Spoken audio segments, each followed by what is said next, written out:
Hi everyone, welcome back to the video. And इस video में बहुत इंपॉर्टेंट टॉपिक को डिस्कस करेंगे which is about how to handle your history answer writing. So in this video I will try to give you some of the tips that I personally have used during my time in the history exam, that how you should write your history exam, especially in boards exam, right? So like in school we don't take any exam that seriously. We just study one day before our exam or 2 days before our exam. But for board, whether in class 10th or whether in class 12th, हम सबको जाहिर सी बात है पता ही है कि इस exam में हमें एट किसी भी कीमत पे पास होना ही है. तो जाहिर सी बात उसके लिए आप अच्छे से पढ़ाई करते हैं एंड उस एग्ज़ाम के लिए आप ज़रूर 100% हर स्टूडेंट ये ज़रूर सोचता होगा कि यस मैं इस तरीके से आंसर लिखूँगा, जैसे मैं पैराग्राफ्स में लिखूँगा, राइटिंग अच्छे से सजा सजा के लिखूँगा, मिस्टेक्स नहीं करूँगा, ज़्यादा कटिंग नहीं करूँगा वगैरह वगैरह, राइट. एंड 100% हर स्टूडेंट के मन में ये सवाल आता है. तो ये वीडियो आपको वही बताएगी कि हिस्ट्री एग्ज़ाम को आपको कैसे हैंडल करना है. मतलब जब आप हिस्ट्री एग्ज़ाम देने जा रहे हो तो उसमें आपको क्या ध्यान रखना है या किस चीज़ पे फोकस करना है, so that you will fetch more marks and don't lose it. क्योंकि ये छोटी छोटी चीज़ें होती हैं जिनसे आप या तो अपने मार्क्स उठा लो या फिर लूज़ कर दो. तो आई होप कि this video which I have experience that it should be helping you.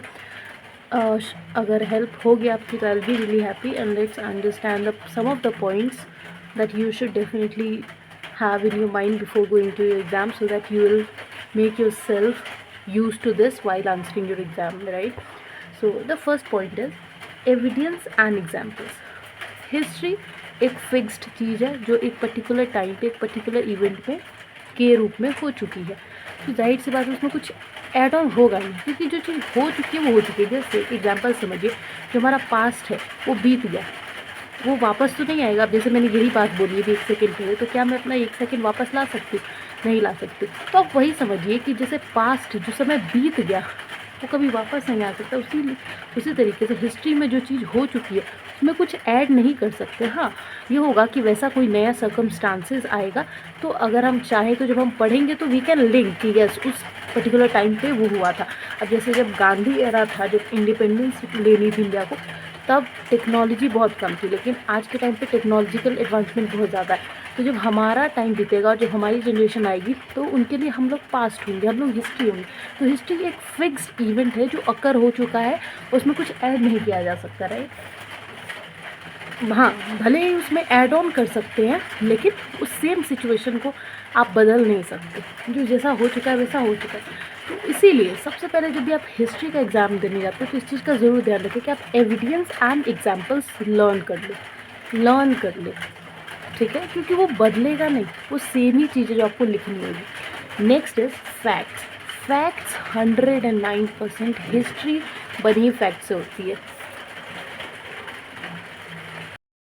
तो अब क्योंकि हिस्ट्री बनी किससे? फैक्ट से, तो इट्स वेरी नेसेसरी, बहुत ज़रूरी है कि आपको फैक्ट्स मालूम हो, पता हो, याद हो, या जो भी आपके दिमाग में फैक्ट्स होना बहुत ज़रूरी है. क्योंकि अगर हिस्ट्री का एग्ज़ाम दे रहे हो उसमें फैक्ट्स नहीं आपने ऐड किए, हाँ ये हो सकता है कि आप ग्रेस मार्क्स से पास हो जाओ, but you will not be passing your exam with a good marks, right. तो हिस्ट्री जैसे मैथ्स फार्मूला पे बेस्ड होता है, इंग्लिश ग्रामर पे बेस्ड होता है, but I have experienced that history is based on facts, right. History is totally about facts. तो facts याद ज़रूर रखें.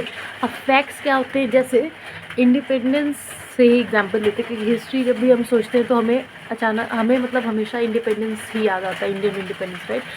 तो अगर हम बात करें कि फैक्ट्स उसके अंदर क्या होगा, जैसे मान लीजिए कि कैसे महात्मा गांधी जब इंडिया आए उन्होंने क्या क्या स्ट्रैटेजीज़ अपनाई थी, कितने डिफरेंट मूवमेंट्स किए थे, कैसे उन मूवमेंट्स को जब ज़रूरत पड़ी तो ज़्यादा भी किया, और जब ज़रूरत पड़ी तो उसको वापस भी ले लिया, खींच भी लिया, राइट. एंड कैसे जो अपनी राइट्स के लिए वो एकदम डट के खड़े रहे, और जहाँ पे झुकना पड़ा वहाँ पे वो झुक भी गए. जैसे वर्ल्ड वॉर 2 में, वर्ल्ड वॉर 1 या वर्ल्ड वॉर 2 में इंडिया पार्टिसिपेट नहीं करना चाहता था, जहाँ पे ब्रिटेन की आर्मी लड़ रही थी, पर ज़बरदस्ती हमारी आर्मी को इंक्लूड कर लिया था इंग्लिश में। तो महात्मा गांधी वहाँ पे उन्होंने यही तो दिमाग लगाया था ना कि चलो हम तुम्हारे साथ लड़ लेंगे लेकिन इसके बाद हमें पूर्ण स्वराज दे देना।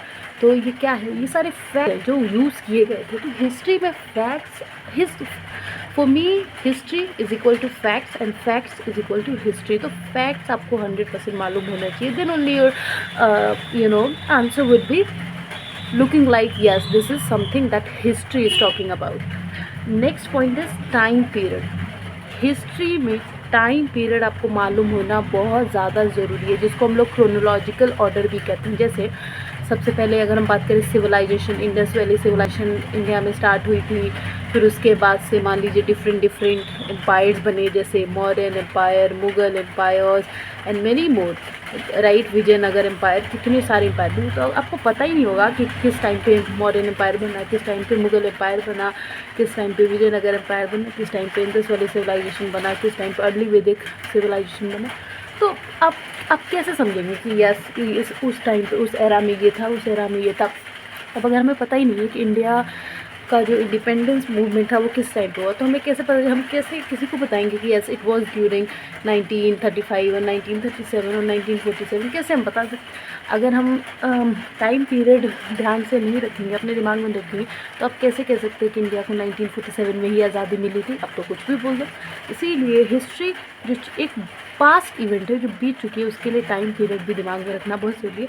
और जब भी आप अपना इवेंट्स, एग्जाम्पल्स, फैक्ट्स या टाइम पीरियड जब आप अपने आंसर में मेंशन करते हैं, तो definitely your subject which is history teacher gets really happy that your a student is have understood what the subjects demand, right. वो समझते हैं टीचर कि हाँ अब ये विद्यार्थी, ये स्टूडेंट समझ गया कि आखिर हिस्ट्री सब्जेक्ट की डिमांड क्या है, क्योंकि history is based on all these points and nothing else.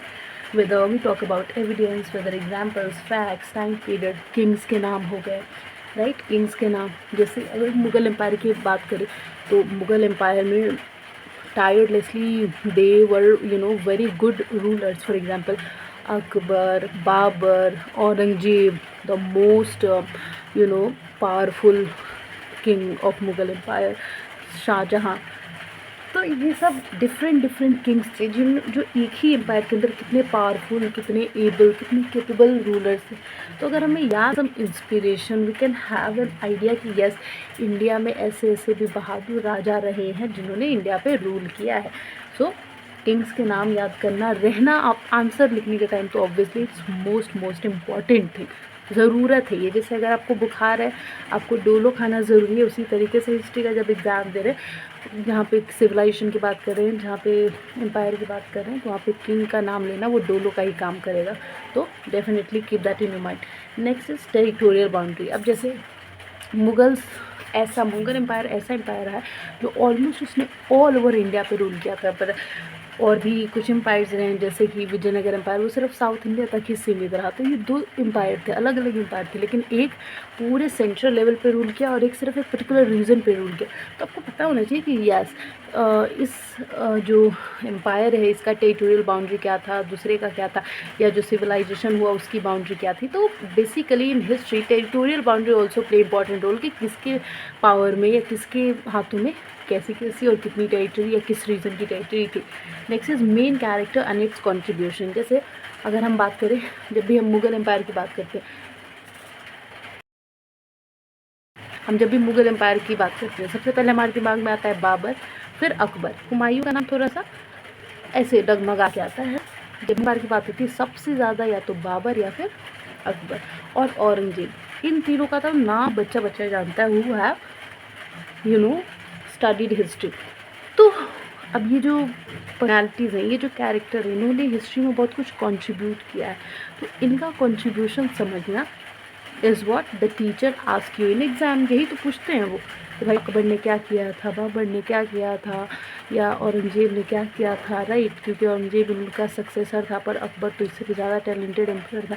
तो क्या डिफरेंस था, क्या स्ट्रैटेजीज़ अकबर की थी, क्या स्ट्रैटेजीज़ औरंगजेब की थी, ये सारी चीज़ें आपके टीचर आपसे पूछ रहे हैं। You have to answer.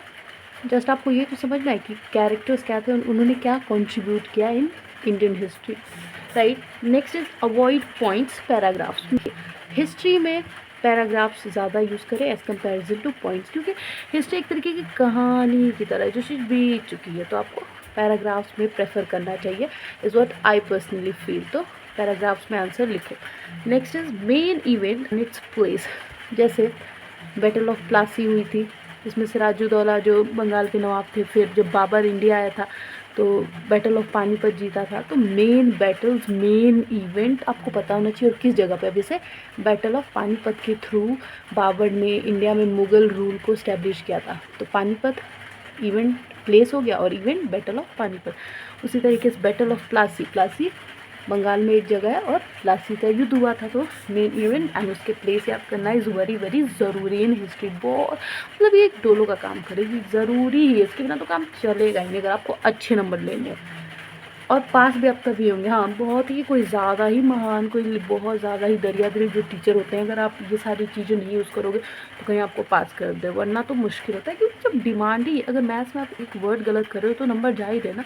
तो history formula is this is the formula of history that is required to write answer. हाँ थ्योरेटिकल पेपर होता है तो थोड़ा बहुत गलती इसमें चल जाएगा, बट अब ये भी नहीं है ना कि आप बिल्कुल ही इग्नोर कर दे, that is not acceptable right. तो थोड़ा आप भी एफर्ट्स डालें, otherwise of course it's a theoretical paper and you can fetch good marks with just having a minimum understanding of this particular subject or a particular topic. Next is very very important that I always share this point, clear writing. मोती नहीं बनानी है, platinum नहीं बनाना है, diamond नहीं बनाना है, सोना नहीं बनाना है, सिल्वर कुछ नहीं, बिल्कुल सिंपल साधारण ऐसी राइटिंग जो किसी को ईजिली, मतलब किसी इंसान को चश्मा लगाने की ज़रूरत ना पड़े, हम आसानी से कोई भी पढ़ ले, तो वैसी राइटिंग होनी चाहिए, just a clear writing. And the last point of this video is be stress free, give your best. And in सारे पॉइंट्स को एक बार एग्ज़ाम में हॉल में जाने से पहले ध्यान में रख लेना, एक बार शॉर्ट भी देती हूँ। एविडेंस एंड एग्जाम्पल्स ध्यान रखना, फैक्ट्स का ध्यान रखना, टाइम पीरियड याद कर लेना, किंग्स के नेम याद रखना, टेरिटोरियल बाउंड्री का ध्यान रखना, मेन कैरेक्टर्स एंड उनके कंट्रीब्यूशन का ध्यान रखना। पॉइंट्स में कम लिखो, पैराग्राफ में ज़्यादा लिखो because it's a theoretical paper. Main events और उसके प्लेस को याद कर लेना, क्लियर हैंड राइटिंग ज़रूर से ध्यान रखना, और बाकी जो अपना पेन पेंसिल इरेजर रबर जो भी ये सब कुछ रख लेना। और अगर वीडियो पसंद आए तो लाइक कर देना, शेयर कर देना, और खाने मिशन रिसर्च जहाँ पे आप देख रहे हो ये वीडियो, खाने मिशन रिसर्च वहाँ पे सब्सक्राइब कर देना। तब तक के लिए थैंक यू, फिर मिलेंगे एक नए वीडियो के साथ। तब तक के लिए जय हिंद।